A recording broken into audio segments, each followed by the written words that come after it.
Hello, and welcome to Generac Holdings Inc. fourth quarter and full year 2024 earnings conference call. At this time, all participants are in a listen-only mode. After the speaker's presentation, there will be a question-and-answer session. To ask a question during the session, you will need to press star 11 on your telephone. You will then hear an automated message advising your hand is raised. To withdraw your question, please press star 11 again. We ask that you limit yourself to one question only. I would now like to turn the conference over to Chris Roseman. You may begin. Good morning and welcome to our fourth quarter and full year 2024 earnings call. I'd like to thank everyone for joining us this morning. With me today is Aaron Jagdfeld, President and Chief Executive Officer, and York Ragen, Chief Financial Officer. We will begin our call today by commenting on forward-looking statements. Certain statements made during this presentation, as well as other information provided from time to time by Generac or its employees, may contain forward-looking statements and involve risks and uncertainties that could cause actual results to differ materially from those in these forward-looking statements. Please see our earnings release or SEC filings for a list of words or expressions that identify such statements and the associated risk factors. In addition, we will make reference to certain non-GAAP measures during today's call. Additional information regarding these measures, including reconciliation to comparable U.S. GAAP measures, is available in our earnings release and SEC filings. I will now turn the call over to Aaron. Thanks, Chris. Good morning, everyone. Thank you for joining us today. Our fourth quarter results highlight our ability to rapidly increase production and execute on the strong demand for home standby and portable generators, resulting from the elevated power outage environment in the second half of 2024. The significant increase in demand for residential products led to fourth quarter records for net sales, adjusted EBITDA, and adjusted net income, while free cash flow generation during the quarter was an all-time quarterly record. Additionally, gross margins were very strong again during the quarter and drove adjusted EBITDA ahead of our prior expectations. Year over year, overall net sales increased 16% to $1.23 billion for the quarter. Residential product sales grew 28% from the prior year, driven by strong growth in shipments of home standby and portable generators, as well as an increase in shipments of residential energy technology products. C&I product sales, while still strong, were approximately flat from the prior year, as increases in the domestic industrial distributor and telecom channels were offset by weakness in other C&I end markets. Favorable sales mix and lower input costs drove continued significant gross margin expansion in the fourth quarter, helping further accelerate adjusted EBITDA margins to 21.5%. Our full year 2025 guidance anticipates continued net sales growth, primarily driven by higher shipments of residential products. We project further gross margin improvement during the year on top of the very strong 2024 performance and expect to maintain strong adjusted EBITDA margins as compared to the prior year. Our current outlook does not contemplate the effect of any new tariff-related actions, as we're currently evaluating the potential impacts, but we expect it will offset any newly imposed tariffs through the combination of cost reductions and higher pricing. Before discussing fourth quarter results in more detail, I want to provide some full year 2024 highlights. Consolidated net sales returned to growth in the year as strength in domestic residential product sales more than offset weakness in certain C&I and international end markets. The sales mix shift to higher margin residential products and realization of favorable input costs helped drive full year gross margins to the highest level since 2010. The nearly 500 basis point year-over-year increase in gross margin to 38.8% supported a significant increase in adjusted EBITDA as compared to the prior year. Robust earnings growth and focused execution on a reduction in working capital contributed to an all-time high for free cash flow generation of $605 million, easily surpassing the previous record of $427 million that was set in 2020. 2024 also provided significant evidence of the mega trends that support our enterprise strategy and long-term growth expectations. It was the most active year for power outages since we began tracking this data in 2010, with nearly 1.5 billion hours lost to outages in the U.S., largely driven by three major landed hurricanes in the second half of the year. Severe and volatile weather patterns have become increasingly common, placing even greater stress on our aging power grid. The recent wildfires in California and associated public safety power shutoffs provide yet another example of the challenges grid operators will continue to face well into the future, as more intense weather-related events are projected to further compromise the reliability of the power grid. We also saw grid operators and utilities aggressively raise their future expectations of power demand during the year. The rapid adoption of artificial intelligence and the resulting data center build-out is projected to drive significant incremental demand on top of the established trends of electrification and reindustrialization in North America. At the same time, Our nation's power supplies are transitioning to lower carbon sources, which are more intermittent in their operation, thereby creating additional pressure on reliability as demand rapidly accelerates. This growing supply-demand imbalance is threatening our power quality, with some areas of the country coming dangerously close to having insufficient power, particularly during periods of intense hot or cold temperatures when demand is at its peak. The North American Electricity Reliability Corporation recently warned that significant portions of the U.S. and Canada are at risk of power outages due to supply shortfalls over the next 5 years. These trends are also impacting the forecasted cost of electricity for end users, with prices anticipated to grow well beyond the 30% cumulative increase in average U.S. electricity prices that we've already experienced since 2020. Massive investments are needed in new generating sources, including additional transmission and distribution infrastructure, to support the growing demand for power, and these costs will be passed along to ratepayers in the form of higher electricity prices. These rising power costs and the increasing risk of outages support our expectations for continued growth in energy management technologies, as we believe homeowners and businesses will begin to invest more aggressively in solutions to help them reduce their electric bills and improve resiliency. As concerns grow about power quality and power costs, our Powering a Smarter World strategy is purposeful in the focus that it gives us as we develop energy ecosystems to help customers in the residential and C&I markets solve for these challenges. These ecosystems deploy a mix of assets and the software needed to optimize solar self-generation, battery storage, diesel and natural gas power generators, and load management devices with a focus on giving homeowners, businesses, and institutions much greater control over the cost and availability of their power. Over the last several years, Generac has made a number of strategic acquisitions as well as significant investments organically in developing these energy ecosystems that we believe have dramatically expanded the total addressable market for the company and positions us well for future growth as the megatrends around lower power quality and higher power prices continue to intensify. Specifically for the home standby generator category, a significant penetration opportunity remains, with only 6.5% of the addressable market of owner-occupied single-family unattached homes greater than $175,000 in value in the U.S.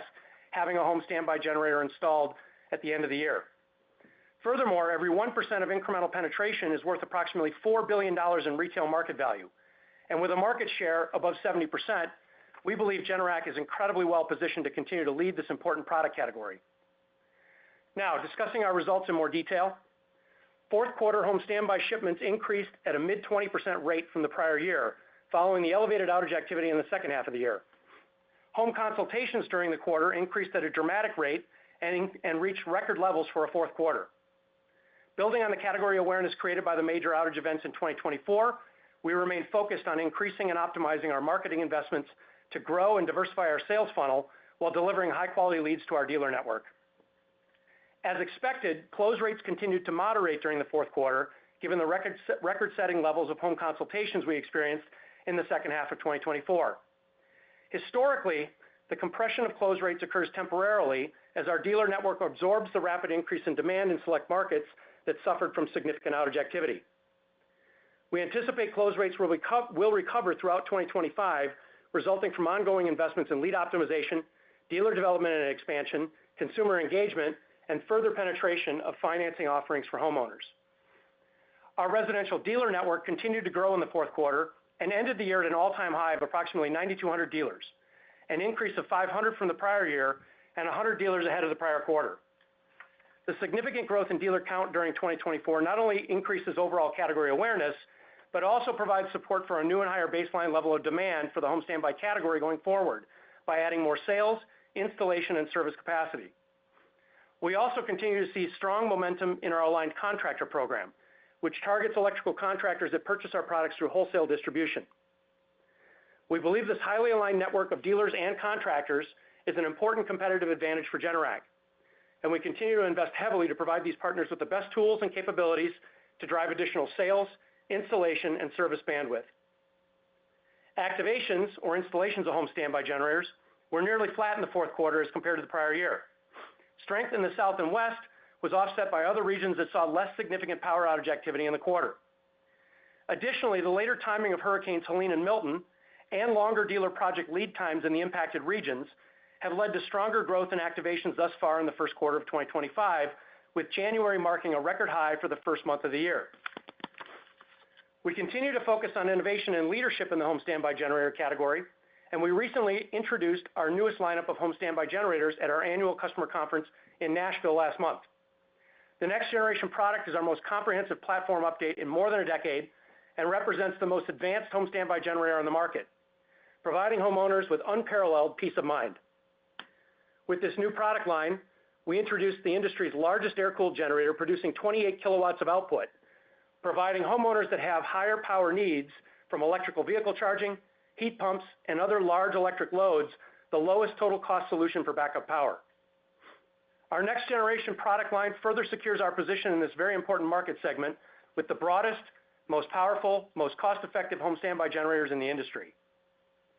We believe that both our end customers and installer partners will appreciate the significant value added and innovative features of these new products, which are expected to begin shipping in the second half of 2025.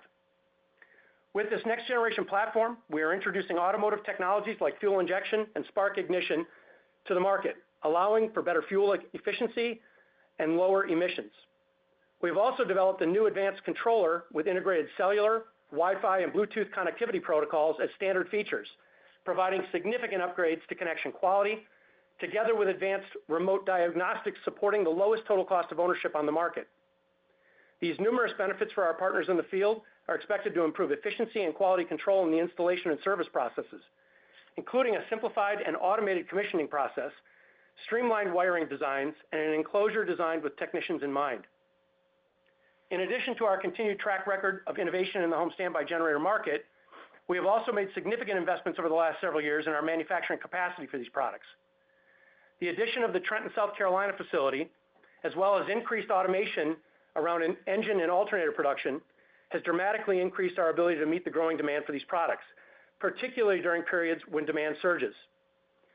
As a result of these investments, we were able to aggressively ramp our home standby production output to meet the increased demand following the active outage environment in the second half of 2024. Given our ability to rapidly ramp production, home standby generator lead times did not increase significantly and were at normalized levels as we entered 2025. For the full year 2025, we expect home standby sales to increase for the full year due to a combination of a new and higher baseline of awareness for the category, new product introductions, and our initiatives to drive close rate improvements, dealer effectivity, and marketing optimization. Longer term, given our competitive advantages and the significant penetration opportunity, we believe that Generac is uniquely positioned to deliver on the megatrends that support long-term growth for backup power. In addition to strong home standby shipments during the fourth quarter, sales of portable generators more than doubled from the prior year, as demand for these products is more sensitive to power outages in a given period. Our team continues to drive increased shelf space with our key retail partners for portable generators, and while we expect these recent wins to support greater baseline demand for these products moving forward, the second half of 2025 will still face a challenging comparison to the prior year, as our guidance does not assume any major outage events during the year.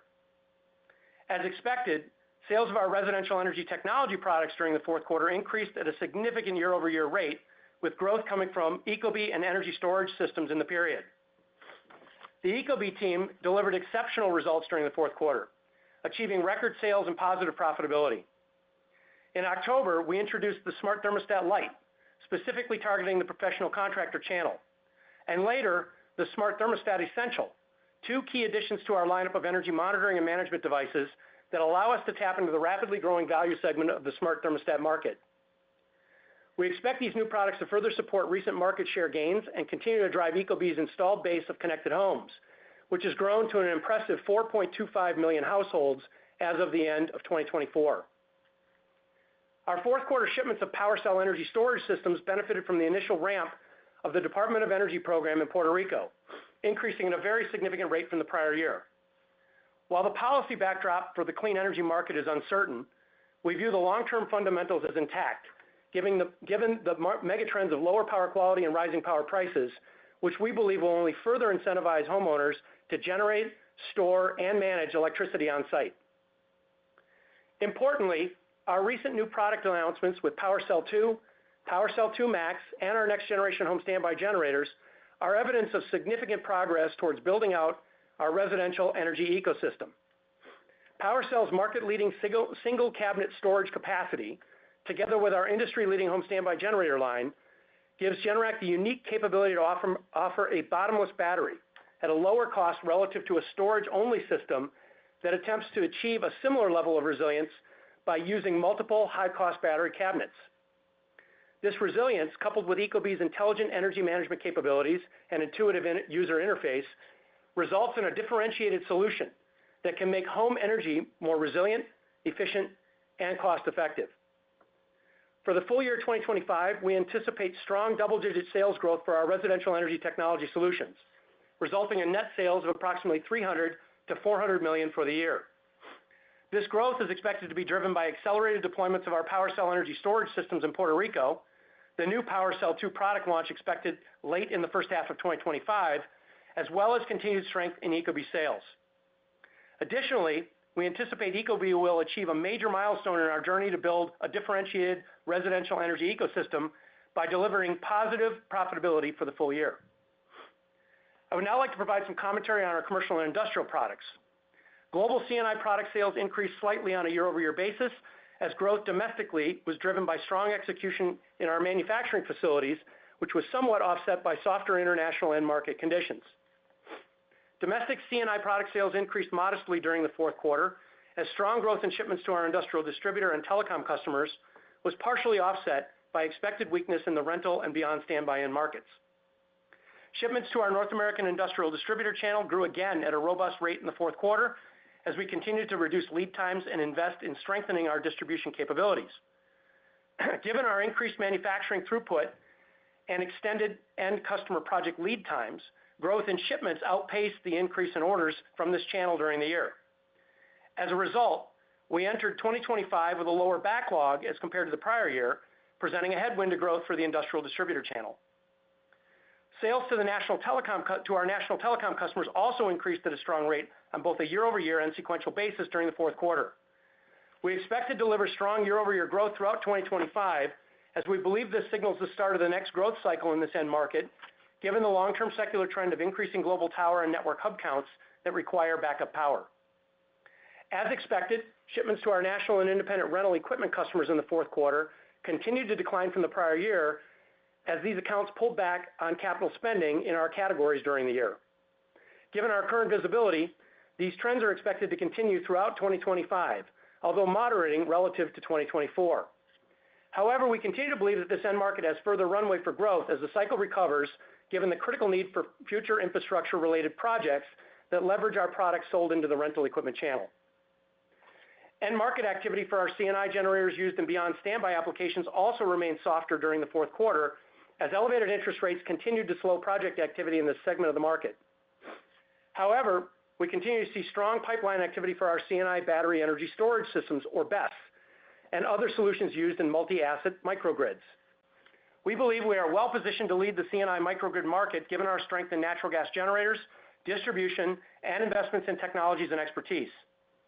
In 2024, we completed 2 small but strategic acquisitions, adding C&I BESS and microgrid controller capabilities and positioning our teams to help end customers solve for the challenges of lower power quality and higher power prices.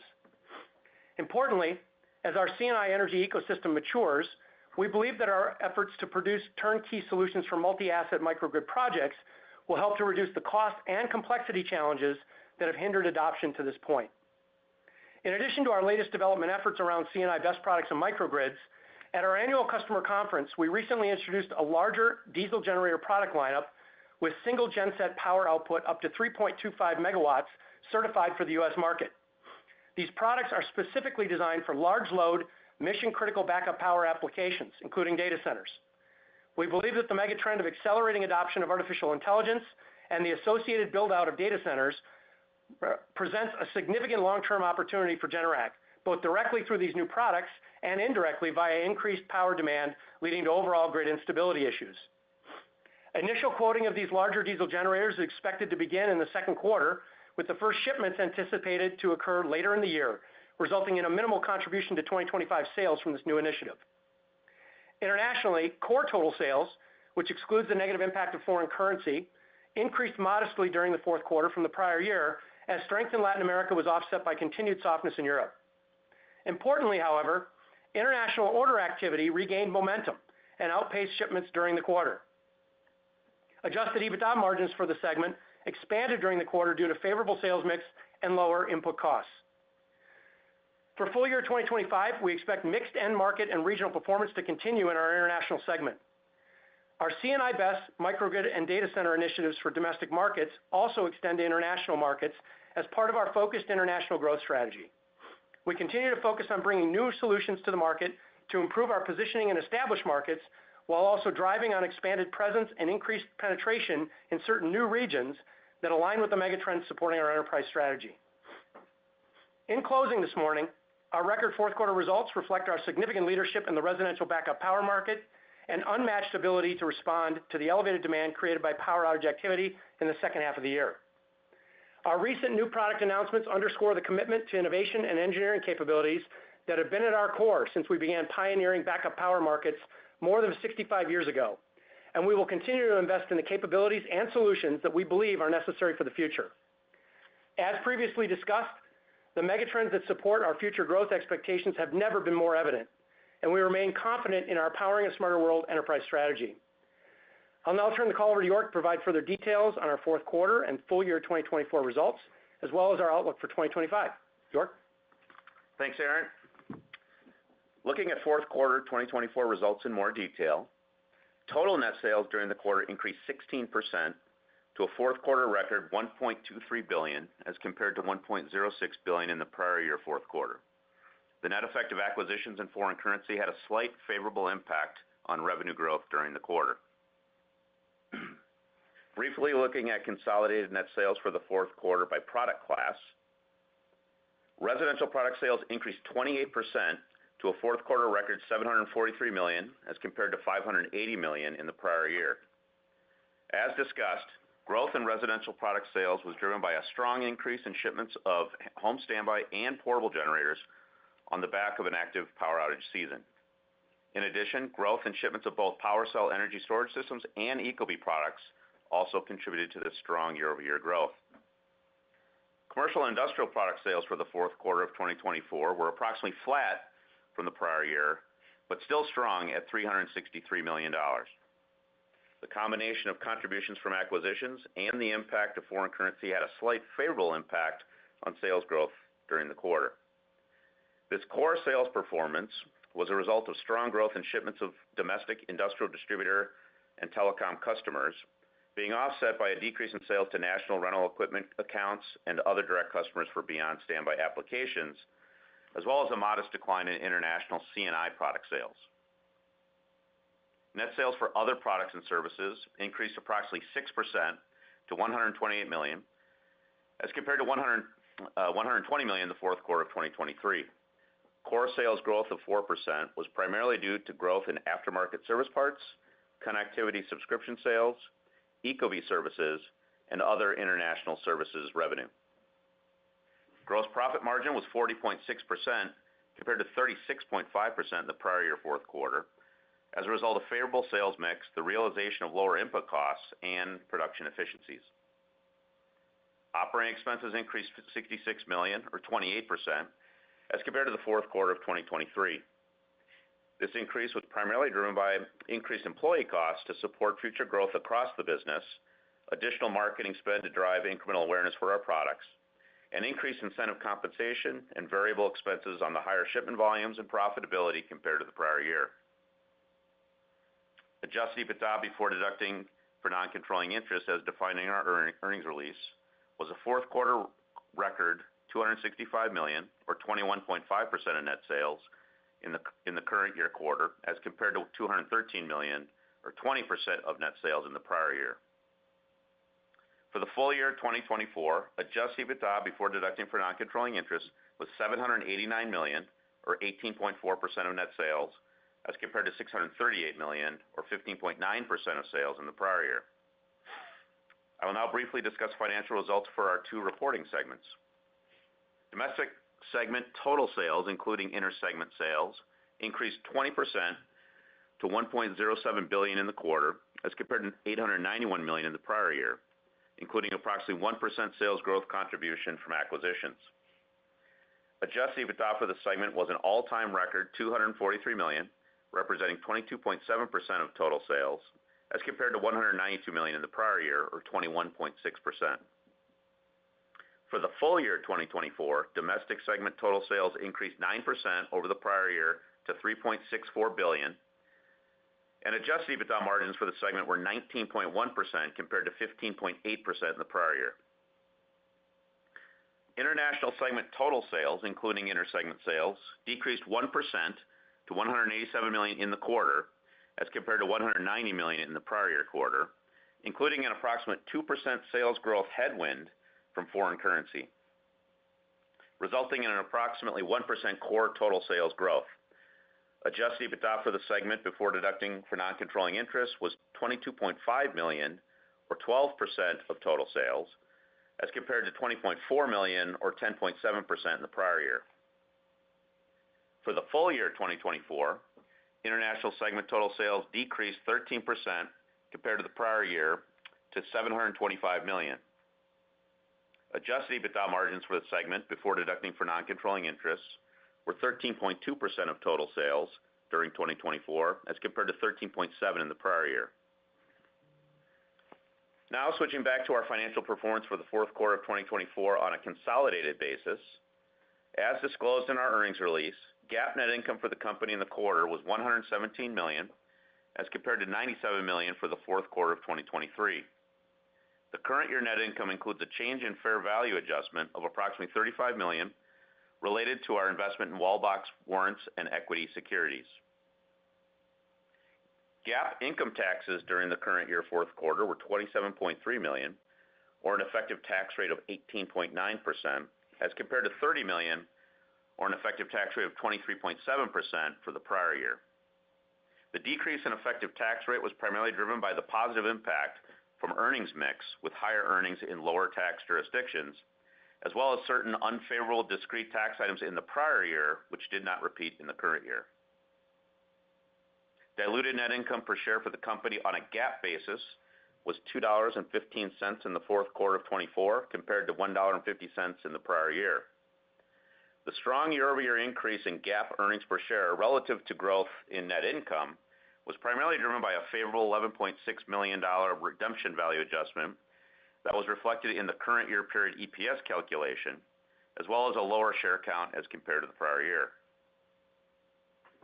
Adjusted net income for the company, as defined in our earnings release, was $168 million in the current year quarter, or $2.80 per share. This compares to adjusted net income of $126 million in the prior year, or $2.07 per share. Cash flow from operations was $339 million, as compared to $317 million in the prior year fourth quarter, and free cash flow, as defined in our earnings release, was an all-time quarterly record of $286 million, as compared to $266 million in the same quarter last year. This strong free cash flow performance was driven by the record fourth quarter operating earnings, together with a $170 million source of cash due to working capital reduction during the current year quarter. Total debt outstanding at the end of the quarter was $1.33 billion, resulting in a gross debt leverage ratio at the end of the fourth quarter of 1.7 times on an as-reported basis, which is within our target gross debt leverage range of 1 to 2 times adjusted EBITDA. For the full year 2024, cash flow from operations was an all-time record, $741 million, as compared to $522 million in the prior year. Free cash flow, as defined in our earnings release, was also an all-time high, $605 million, as compared to $396 million in 2023. This record free cash flow performance was aided by an over $200 million source of cash from working capital reduction during the year. Capital expenditures during the full year totaled $137 million, as we prioritized organic investments for additional production capacity and other capabilities to support future growth. We also strategically deployed approximately $35 million of capital in 2024 for acquisitions to accelerate our Powering a Smarter World enterprise strategy and bolster our technology and distribution capabilities for our C&I products. Additionally, we opportunistically repurchased approximately 1.05 million shares of our common stock during the full year for $153 million. And there is $347 million remaining on our current share repurchase authorization as of the end of 2024. We also repaid approximately $278 million of debt and extended the maturity of our Term Loan B credit facility during the year. Moving forward, we will continue to operate within our disciplined and balanced capital allocation framework as we evaluate future shareholder value-enhancing opportunities. With that, I will now provide further comments on our new outlook for 2025. As disclosed in our press release this morning, we are initiating 2025 net sales guidance that anticipates continued solid year-over-year growth for the full year period. We expect consolidated net sales for the full year to increase between 3% to 7% as compared to the prior year, which includes a slight unfavorable impact from the net combination of foreign currency and acquisitions. Importantly, this guidance assumes a level of power outage activity during the year in line with the longer-term baseline average. Consistent with our historical approach, this outlook does not assume the benefit of a major power outage event during the year, such as a major landed hurricane or major winter storm. Breaking this down by product class, we expect overall residential net sales to increase at a mid to high single-digit rate from the prior year. We expect this growth to be led by shipments of home standby generators as the elevated power outage activity in 2024 results in a new and higher baseline level of demand for the category. In addition, we expect strong year-over-year growth for our residential energy technology products as we execute on previously announced project wins in Puerto Rico and launch new products into the market. This growth is expected to be partially offset by lower portable generator shipments in 2025, given the assumption of no major outage events included in our guidance. As Aaron discussed in detail, we anticipate mixed performance across our C&I end markets both domestically and internationally in 2025. We expect growth from telecom, C&I BESS, and data center opportunities to be mostly offset by declines in rental, beyond standby, and domestic industrial distributor shipments. In addition, we expect the effect of foreign currency to have a modestly unfavorable impact on year-over-year growth for C&I products.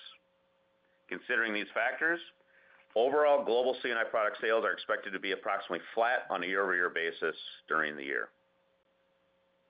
From a seasonality perspective, given lead times and backlog for our home standby products have normalized coming into 2025, we expect 2025 consolidated net sales to follow normal historical seasonality, resulting in overall net sales in the first half being between 44 to 45% weighted, and sales in the second half being 55 to 56% weighted.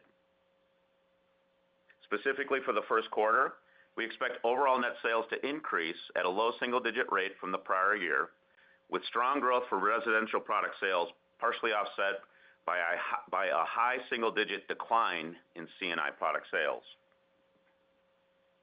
Looking at our gross margin expectations for the full year 2025, we expect the full year impact of lower input costs will drive continued year-over-year margin improvement, resulting in an approximately 100 basis point increase for the full year as compared to 2024, approaching 40%. Importantly, the recently announced tariff actions are not directly reflected in this guidance. As we continue to evaluate the potential impact from these tariffs, we expect that any increase will be offset by a combination of cost reductions and price increases, resulting in an EBITDA margin % neutral impact for the year. From a seasonality perspective, we expect gross margins to increase throughout the year from approximately 38 to 39% in the first half of 2025 to approximately 40 to 41% in the second half of 2025, primarily as a result of favorable sales mix and improving input costs.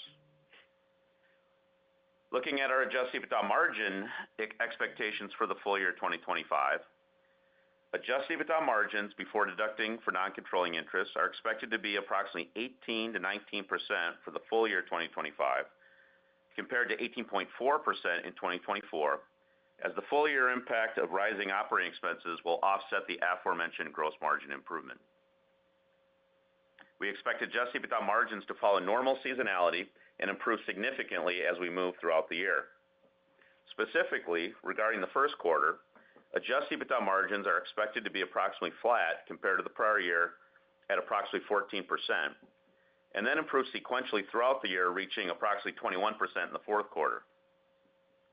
Significant operating expense leverage on the seasonally higher sales volumes, together with the previously mentioned favorable sales mix and cost improvement, are the main drivers of this EBITDA margin sequential improvement throughout the year, which is expected to result in a second half adjusted EBITDA margins to be more than 500 basis points higher than first half margins.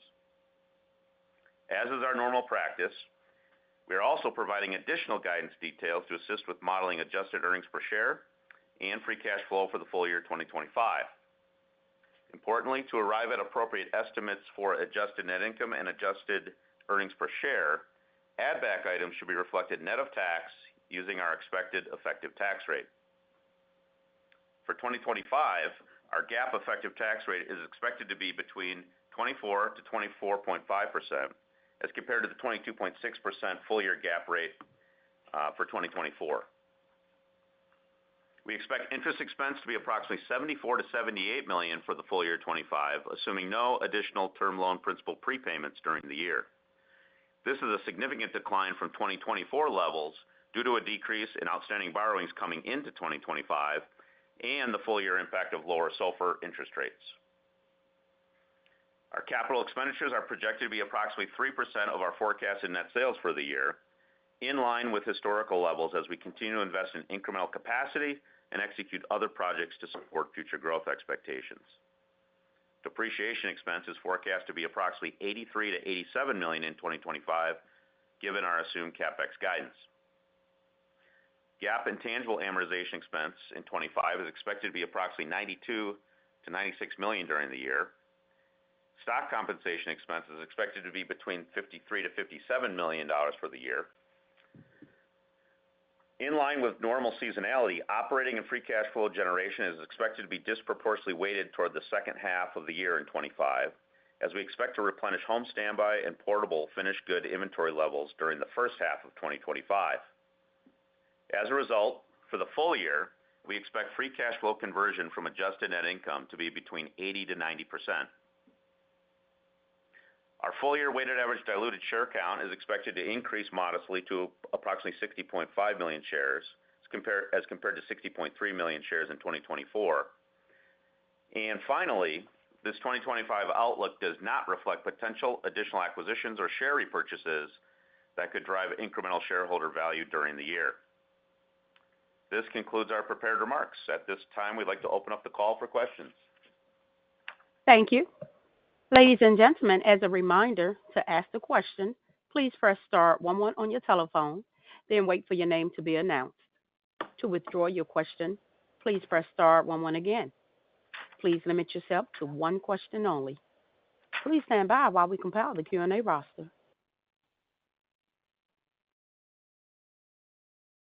Our first question comes from the line of Tommy Moll with Stephens. Your line is open. Good morning, and thank you for taking my questions. Hi, Tommy. Aaron, I wanted to ask about your comments regarding some of the new and larger C&I products that you plan to introduce, where the data center market aperture, I think, is a little wider now. Can you just give us a little more context? How much of the TAM does this unlock for you, and what's the strategy to penetrate that? Thank you. Yeah, thanks, Tommy. Yeah, we're very excited about the announcement here. And honestly, our distributor customers and other customers are also very excited. We've actually been on this journey internationally. Our international team started working on a larger product offering and actually engaging with data center partners. They've been doing that actively over all of 2024, and they'll begin actually shipping products into the market here this year. And just starting to get the flywheel spinning there. And now we've got a U.S. certified version of the product, and that's what we introduced at our customer conference in Nashville. As far as the total addressable market, I think there's a lot of numbers that are out there available to people in terms of how big the market really is, and a lot of that is based on your views on how quickly data centers can be built out. And so I think I hesitate to probably provide a discrete number along those lines, but just to say that some of the data points that are available in the marketplace, you would look at the current lead times of these types of products from the existing suppliers, and they are very long. In many cases, most cases, they're well in advance of a full year, some even longer than that, depending on the product nodes. The entire supply chain for these products is very tight today as a result of all the increased demand. So we believe there's ample room for us to participate. We think there's ample room for us to be successful, given our brand, given our ability to serve these types of customers on a national basis. A lot of these data center developers are developing, in markets all over the country or the world. And so having a global footprint as well as a coast-to-coast U.S. footprint is valuable in terms of making sure that we have the ability to provide the kind of aftermarket support that's needed to ensure the kind of uptime that's required by the data center operators themselves. So very excited about this. As I said on the prepared remarks, it's not going to be much of a contribution for our domestic results this year because the U.S. certified versions of these products, we really won't begin shipping until late in the fourth quarter. We're going to open the order book in the second quarter, so that'll give us some insight into demand. We're already having what I would call or characterize as encouraging dialogue with a lot of data center customers, owner operators, developers, and so we're encouraged by that. So more to come in the future, but an exciting development for us. Thank you. Please stand by for our next question. Our next question comes from the line of George Gianarikas with Canaccord. Your line is open. Hey, good morning, everyone. Thank you for taking my questions. Morning, George. So just very quickly, I noticed you mentioned that ecobee would turn to profitability in 2025. Can you just sort of illuminate us as to how much margin dilution the total energy tech business will have overall on Generac, and whether you still expect that to get to break even potentially in 2026? Thank you. Hey, George, this is York. I know. So we're actually ecobee delivered a above break-even quarter for Q4, so we were encouraged by that and looking out at the growth opportunities that they have for 2025. They were projecting that profitability will continue for the full year 2025. And in terms of the overall energy technology business, which I think was your question, while in 2024, the dilution of that business overall for the whole total company was called 3.5–4% of our EBITDA margins, the dilution on overall company. That's going to improve to somewhere maybe to 3.5 here in 2025. So there will be improvement, and that will continue to improve over the next couple of years as we continue to. And George, I think that clearly the important milestones here in that business are getting these new products to market, right? So we've got PowerCell 2, we're introducing mid-year here, and then our Power Micro, which we've also talked about. That's we've got kind of our eyes on the second half here for that product to get into market as well. But we are making very good progress on both of those product lines. I think the one change, referring to the commentary about getting to profitability overall by the end of the year, by the end of 2026, even if we did that, by the way, there'd still be some dilution overall from EBITDA on EBITDA margins from this effort, at least for the next several years. But I think that obviously the policy landscape is shifting, and we're watching that very closely. That is an end market which 2024 was very weak, mainly due to the high interest rates. I think that was the sticky point in 2024 in terms of growth in energy technology. Even though we found our footing there, delivered a nice Q4, and we won some nice projects. But we'll see where the policy landscape goes here. I think longer term, these are technologies. Whether you're talking about solar, or you're talking about battery storage, or you're talking about electric vehicles, or you're talking about energy management, these are technologies that are going to be critical to helping homeowners and businesses, as I said in my prepared remarks, to help them gain much greater control over the resiliency of their power as well as the cost of that power. I think the one kind of thing that's been going on here, look, we know power quality is a problem. Everybody knows that. There's a lot of data around that. There's no secret that that's been why Generac's I think, done so well over the last several decades. But the reality of it is, one of the other kind of things that's coming up quickly here is power costs are increasing. And I don't think we're talking about that enough. As a society, we are seeing evidence. Just the U.S. national average is up 30% in the last 4 or 5 years. It's projected to double by 2035. There are parts of the country today where the power bill, the electric bill, is second only to the rent or your mortgage in terms of your highest cost, expense for a homeowner or a business. So these are things that, these are trends. Like I said, we call them mega trends: lower power quality, higher power prices. These are the two things that are front and center for us in what we're doing, in all the investments we're making here in the future. Not only in our legacy products like generators, but also in the energy ecosystems that we're building for homes and businesses. Thank you. Please stand by for our next question. Our next question comes from the line of Mike Halloran with Baird. Your line is open. Hey, good morning, guys. Hey, morning. So just a couple parts to this, but all related. So could you just, I think I missed it. Could you repeat what the residential growth expectations are for the first quarter?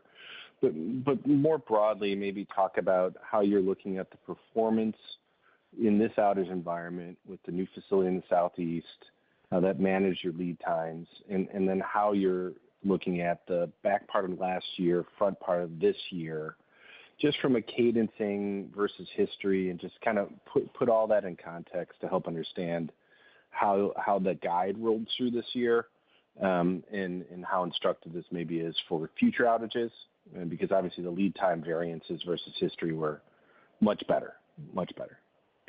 Yeah, just quickly, on the very first part of that, you were asked about resi growth in Q1. Yeah, in the prepared accounts, we said strong growth, again, partially offset by the high single-digit decline in C&I products. So strong double-digit growth for resi in Q1. Yeah.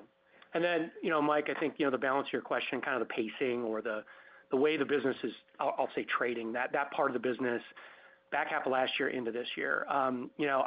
I think what's really interesting, so if you go back historically, right, as the category's been growing and, as every kind of active period of outages driving demand rapidly, and then, we've responded by, trying to play catch up, frankly, in terms of capacity. And we were running behind over the last 4 or 5 years, as we said, resulting in kind of where we got to, as we exited 2021 and into 22, where we were getting these lead times in the category that were just super extended. So we took the necessary moves to, stop playing catch up and made some significant investments in capacity for home standby generators.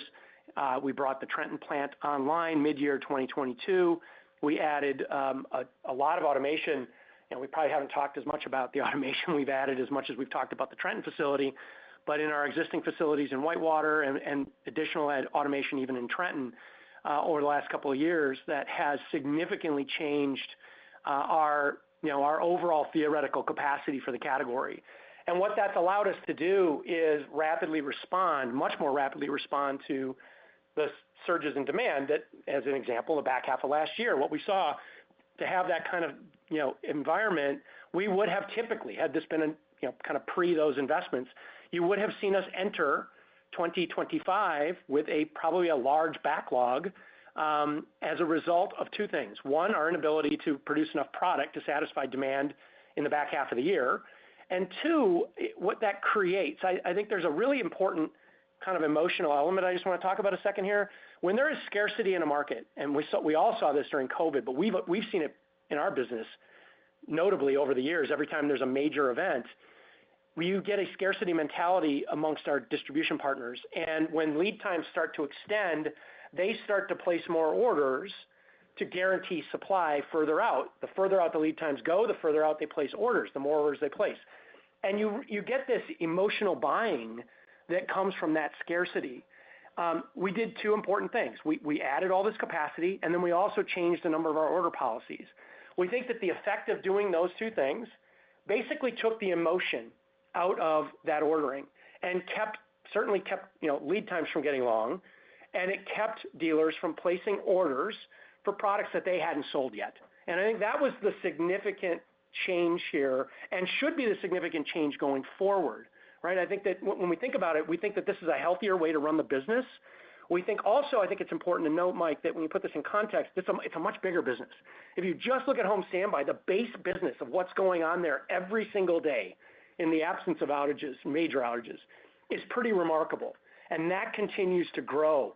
And the pen rate still being at only 6.5% at the end of the year, it's amazing just how big the penetration opportunity remains for us. So it's one of the major reasons why we've been so confident to invest heavily in the capacity and invest heavily in automation, invest heavily in new products like our next generation product line that we just announced here. So, again, I think these are things, a great setup for us to continue to lead that market. But I think it's a different kind of pacing as it goes forward, which I think is at the core of your question. Thank you. Please stand by for our next question. Our next question comes from the line of Jeff Hammond with KeyBanc Capital Markets. Your line is open. Hey, good morning, guys. Hey, Jeff. Good color there. Maybe just to follow on, because I appreciate the investments and maybe the change in the order patterns, but maybe just feedback you're getting from your contractors on the three big storms and kind of the uptake in IHCs relative to expectations, and then kind of the afterglow effect that you're seeing versus kind of past similar storms. That'd be great.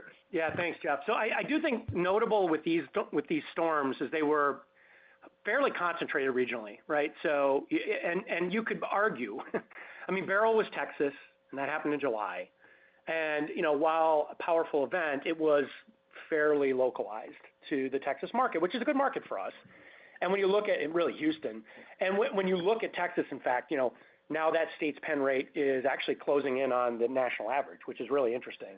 So, I mean, I think that, from where we were at 2 to 3%, we're all the way up to 6 now. So it's grown a lot over the last several years since the freeze of 2021.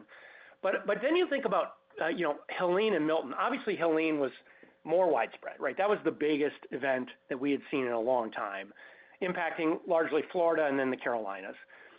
Then you got Milton on the back of it. Milton was a smaller storm and kind of impacted the same Florida markets for the most part, and it was 2 weeks later. So you could almost argue that was an extension. Like when we look at all the stats that we track, it almost, when you look at the Milton stats, almost look like an extension. They just elongated the Helene impact for us. So my point here is that we have these concentrated events. We have good dealer bases in those areas, but they were inundated with IHCs. I mentioned in the prepared remarks the compression of the close rates. So, the commentary coming back is that, we need more bandwidth for sales, and now that's getting into installs as well. We're seeing activations now. The major storms, if you look at Helene and Milton, hit really kind of beginning of Q4, end of Q3, beginning of Q4. Our normal project timeline from quote, doing that IHC to doing the actual install, call it 100 days, 110 days, 120 days, depending on the market. Florida tends to be longer because of the permitting cycles there. So we're just now starting to see the impact of the installs occurring in those markets. Just takes time to mature, right? Just takes time to mature. So, we think that those markets are going to be active, Texas, Florida, the Carolinas, as a result here going into 2025. The flip side of that coin is we had other markets around the U.S. that frankly not as active last year as they had been, right? So places in the Midwest, Michigan, Ohio, those in particular notable areas, parts of Canada where we've actually done quite well in Ontario over the years, were much quieter last year. So we saw growth, we saw the activation rate slow or the install rate slow, IHC slow in those markets year over year. It was kind of, I'll say, kind of quote unquote covered up, if you will, by the large influx of IHCs from those events. But again, I think it's one of the interesting things about how this business trades, if you will. Again, I'll use that term, but it's outages they're localized, but they happen every day all over the place. We're seeing IHCs in California that are notably higher in January versus last year because of the power safety shutoffs. And that so it moves around, and that's why having a huge dealer base like we have, 9,200, and we need more, is such a huge focus for us, because having those dealers in those markets where an outage could occur and then helping propel those markets forward, even as the initial demand surge wanes, you want those dealers in market, marketing, selling, and promoting the category and the products. I think that's really critical, and it's a big part of that new and higher baseline demand concept that we continually talked about, and that I think we've demonstrated continues to play out. Thank you. Please stand by for our next question.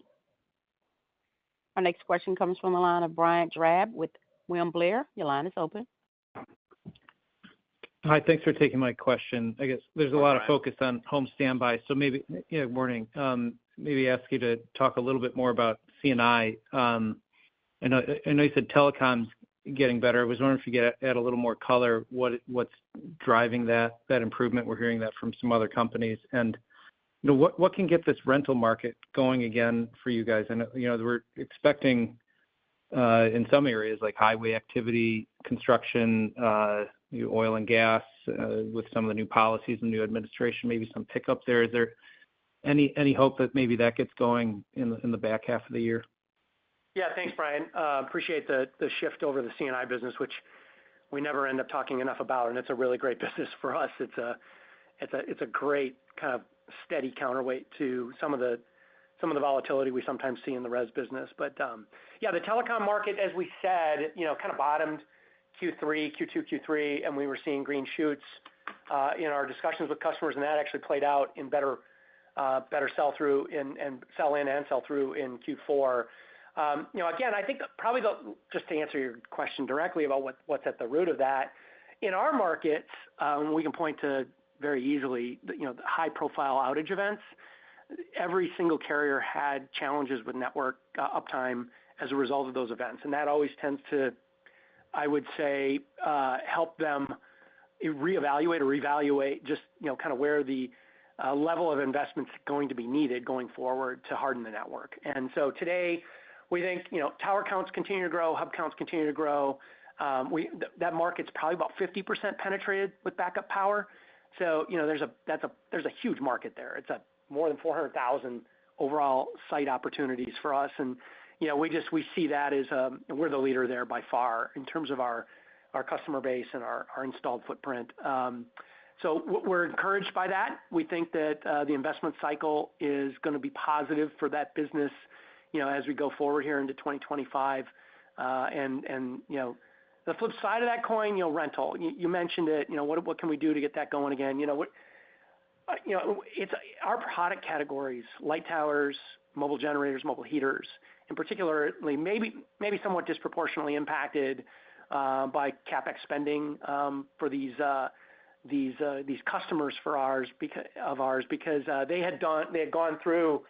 If you recall, we had some pretty robust years there where they were refleeting, and those fleets are aging. There's no question they're aging. And I think when we put this guidance together, obviously the political environment and the policy environment continues to shift here, and so could domestic oil and gas production create potential tailwinds there for us? Could additional infrastructure investment that might be being contemplated by the new administration, could that create tailwinds for us that might accelerate that? Possibly.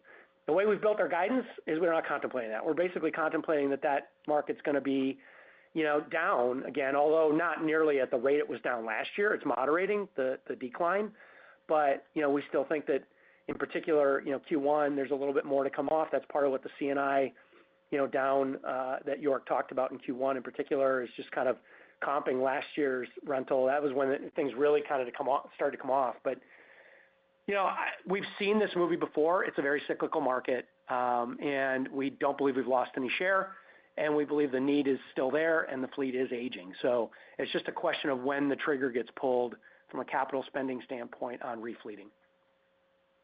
Thank you. Please stand by for our next question. Our next question comes from the line of Jerry Revich with Goldman Sachs. Your line is open. Yes, hi. Good morning, everyone. Good morning, Jerry. Aaron, hi.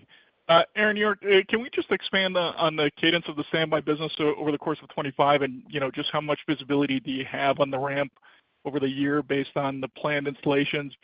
So typically, given the ramp in home consultations, we typically see a pig through the Python effect with a, much sharper 1Q It doesn't sound like that's happening this year, and I'm wondering if you could just expand on the visibility that you folks have on the standby business ramping up over the course of the year as these leads translate into installations. Yeah, no, I think, Jerry, as in the prepared comments, we said that our guidance basically assumes the long-term baseline outage.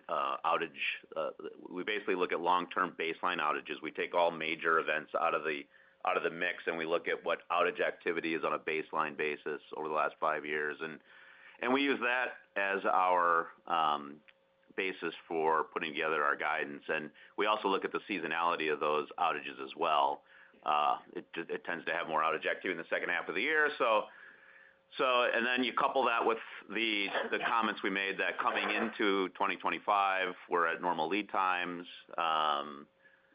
So we have inventory of these products. So basically, we believe that the guide for home standby for 2025 then is going to look more just like sort of normal seasonality in terms of how we pace that. Yeah, and with nice growth for the full year. Absolutely, and that's been a historical kind of trend, and that is largely driven by, just the larger patterns around seasonality. With Q1, in particular in the winter areas, the areas of the U.S. impacted by winter weather, it's harder to install products. So, the snow that is covering the ground in a lot of areas, and the cold weather just prevents installations from being affected. So that's why Q1 is almost always a lower quarter. Again, this kind of goes back to my expanded description of the change in the pacing of the business here. Normally, if we had come in with a large backlog, we would be satisfying that in Q1 and shipping against that. That doesn't necessarily mean they would have been installed until things got warmer. We would just been satisfying backlog. We didn't have that this year because we basically satisfied all that in Q4 and took the emotional ordering off the table with that approach. So, I think the pacing is going to return to a more normal pacing, growing from Q1 throughout the year, as York said. Thank you. Please stand by for our next question. Our next question comes from the line of Kashy Harrison with Piper Sandler. Your line is open. Good morning, and thanks for taking the questions. Just two quick ones or two quick sets of questions for me. The first one is on the data center opportunities. Are these edge data centers or larger data centers? And then are these backup or prime power generators? And then just on the OpEx side, if we look at 2025, I think on a dollar basis, you're more or less in line with where 2026 was going to be at the Investor Day on a dollar basis, but we're obviously pretty far away from those revenue targets. And so, does that mean that getting to 20% EBITDA margins is no longer a focus? I'm just trying to understand how you're currently philosophically thinking about the appropriate level of bottom line margins and OpEx investments on a multi-year basis. Thank you. Yeah, Kashy, I'll take the first half of the question and then maybe let York add some commentary around the OpEx EBITDA margin kind of targets long term. So with the data center product, that product is aimed at both edge data centers as well as hyperscale. Today we have products for edge data centers. It's a market we've dabbled in. We probably haven't focused on it as much, but the new products are diesel backup only generators. So they're emergency backup. They are not for prime power. They are U.S. certified, and they will be targeting both the hyperscale market as well as the edge data centers. And York, I think on the OpEx kind of questioning. Yeah, and the OpEx, I think longer term, our projections of EBITDA margins are still in that low 20% range, 21, 22%, which is what we guided to back in our Investor Day way back when in 2023. That those expectations still hold. I think, as Aaron said, I guess a couple of them are C&I. The down cycle probably happened a little bit, I guess, deeper and sooner than we were projecting in those Investor Day targets. And then the clean energy business is, that market's been a bit soft here for the reasons Aaron talked about. So I would say that pushing that out, call it 12 to 18 months, then you start really leveraging that OpEx load. and you get closer, to those low 20% EBITDA margins that we were expecting back in the original Investor Day materials. And gross margins have been... And gross margins are very attractive as well. They're actually better. They're better. They're actually coming in better than we were expecting. And that's kind of the offset, I think. That's the offset. Yeah. Good. Yep. Thank you. Please stand by for our next question. Our next question comes from the line of Mark Strouse with J.P. Morgan. Your line is open. Yes. Excuse me. Good morning. Thank you very much for taking our questions. I wanted to go back to the tariff conversation. I appreciate what you're saying about 2025 and the ability to have a neutral impact from pricing and cost cuts. Kind of medium term, though, has what you've seen over the last 3 or 4 weeks been enough to kind of change how you're thinking about medium term and maybe increasing the amount of domestic supply for your raw materials? And then kind of a follow-up question to that is, can you maybe compare and contrast Generac to your competitors? Do you see that as potentially an advantage or a disadvantage if the tariffs really do start ramping up here? Thank you. Hey, Mark, thanks. I can't speak to our competitors, and I'm not exactly sure their cost structures and how they're thinking about the tariffs. I can speak to what we know. Obviously the 10% impact on China, the 25% threatened impacts to Mexico and Canada that has been deferred for at least 30 days. We've obviously we've had more time to react to that. Monday's news or Sunday night's news about the 25% tariff on metals, on steel and aluminum we're evaluating, but we already have a pretty robust domestic supply chain certainly around sheet metal, around metal. So we're not as concerned about that, to be honest. We have to evaluate aluminum to understand that. But on the tariffs that the 10% on China, I think one of the benefits of having crawling through the broken glass that we all crawled through back in COVID in terms of supply chain disruptions and needing to deal with that is that we got a lot smarter about not being sole sourced on a lot of components. In particular, everything with our home standby, it's our goal to have at least 2 sources, if not 3. Now that's not only both for resiliency in the supply chain, but also for additional capacity. Just because we've grown the overall output, we need to add more competent suppliers. But we've done that to also with a focus to not have concentrations of supply base in certain regions of the world, and that has helped us then it's given us flexibility to shift supply to areas of the country or areas of the world, that are perhaps not being as targeted with tariffs. That said, I don't think there's any avoiding some kind of cost increase that's going to come through, whether it be additional logistics or those secondary sources perhaps being higher cost than maybe a primary source. All of that, we're working through. But we see the impacts of that, as something that, one, we're going to go back to supply chain and we're going to say, okay, if we've got a supplier in China, let's say, we're going to go back and we're going to ask that supplier to evaluate their cost, their price to us, to reduce that, to absorb the tariff. After all, that's what leadership in this country has been telling us: is it's not us who pay for it, it's the other countries. So let's make sure that happens. So we're going through and we're working through that. But that probably is not realistic to assume that all suppliers are willing to absorb the added cost of tariffs, or especially when you're talking about 25% in Mexico or Canada. That we've got to continue to evaluate that. But I think long term, if you look at the rest of the year here, there's going to be some pricing actions. There's going to be more cost outs that we're going to focus on. We're going to try and minimize the pricing actions to the best of our ability. We know that price is important to customers, and we want to remain competitive. Today, we lead the market in price. We believe that this won't change that. Again, I can't speak specifically to our competitors other than to say, we have tremendous scale in some of these markets like home standby that is unmatched. And that is probably a bigger benefit, to be honest, both within the supply chain as well as of our operating environment than anything our competitors could bring forth. Thank you. Please stand by for our next question. Our next question comes from the line of Jordan Levy with Truist Securities. Your line is open.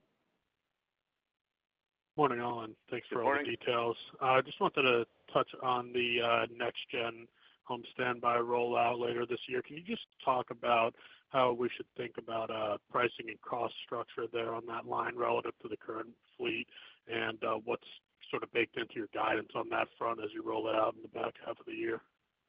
Yeah, there's certainly, the feature set we talked about, Jordan, there, there's some additional cost in that product. We think it's fairly nominal in relation to the overall cost of the product, but there is, there's going to be some additional costs, and then as a result, the pricing will be higher when the new line hits the market in the second half of the year. So we have put some pricing in. We've made some assumptions around pricing impacts. We haven't formally initiated that pricing to the market at this point, largely because of the tariff noise that's going on. We want to kind of see where things land. I mean, the last thing we'd want to do is put pricing out on a new product line and then have to adjust it before we even start shipping. So we want to understand supply chain impacts from the tariffs and some other things as we, and we'll finalize that here shortly. I mean, we do have to get pricing out to the market, and we had to bake an assumption into our guidance. But, it's pretty nominal. I think it's small on balance for, it's pretty modest, but there is some pricing there in the second half of the year as a result of that. Thank you. Please stand by for our next question. Our next question comes from the line of Keith Housum with Northcoast Research. Your line is open. Good morning, guys. I'll try to make it quick here. York, I thought I heard you guys say that for 2025, you expect energy technology sales of $300 to $400 million. I guess first, can you compare that to what you have for 2024? And then second, threats to, by the administration to withhold funding for some of the agencies that are out there. I would assume the Department of Energy be one of the agencies perhaps at risk. Could that perhaps slow some of your expectations for 2025? Yeah, Keith, the comparative number, we ended up the year at $280 million in 24, so the midpoint of the 300 to 400 is a 25% increase. Right, on net sales. On net sales. Right, and so and Keith, to your question about the DOE, I mean, clearly there's a lot going on in the policy world. We have not received a formal notice that this program, and I'll speak specifically about the Puerto Rican DOE program. We've not received notice that program has been canceled formally. And I think it's important to note that it's not tied directly to IRA funding or to any of the infrastructure funding that was the bipartisan infrastructure law that was out there from 2023, actually, I think or 22 even, maybe. I don't know where that funding came from. But IRA and BIL, they're not, this Puerto Rican DOE grant is not tied to that. It's separate. I don't know if that gives it any better standing or worse. I would also note that one of our major competitors in residential batteries, Tesla, has they're the largest residential battery provider in the DOE program for Puerto Rico. So, I think, does that mean anything? I don't know. I'm just saying, I think it's an important, interesting point of context, I think, around whether or not this program is targeted. But again, we've not received any official notification. And I would say that it's why we're putting a wider range on the sales for this year, 300 to 400. There's more risk there, obviously, with the current policy environment. We'll see where it goes. We're still pretty excited about the opportunity when we bring new products into market. That entire business was not built on big projects like the Puerto Rico DOE business. That's a nice opportunity for us this year, but long term, we believe that self-generation, storage, resiliency, controlling power costs, these are all important things and considerations for homeowners, and why these technologies over time, we believe, are going to be needed, and why they're important to our Powering a Smarter World strategy. Thank you. Please stand by for our next question. Our next question comes from the line of Vikram Bagri with Citi. Your line is open. Good morning, everyone. Good morning. I wanted to ask about some of the assumptions underpinning the guidance. I think, Aaron, you talked about surge and pullback in demand last quarter.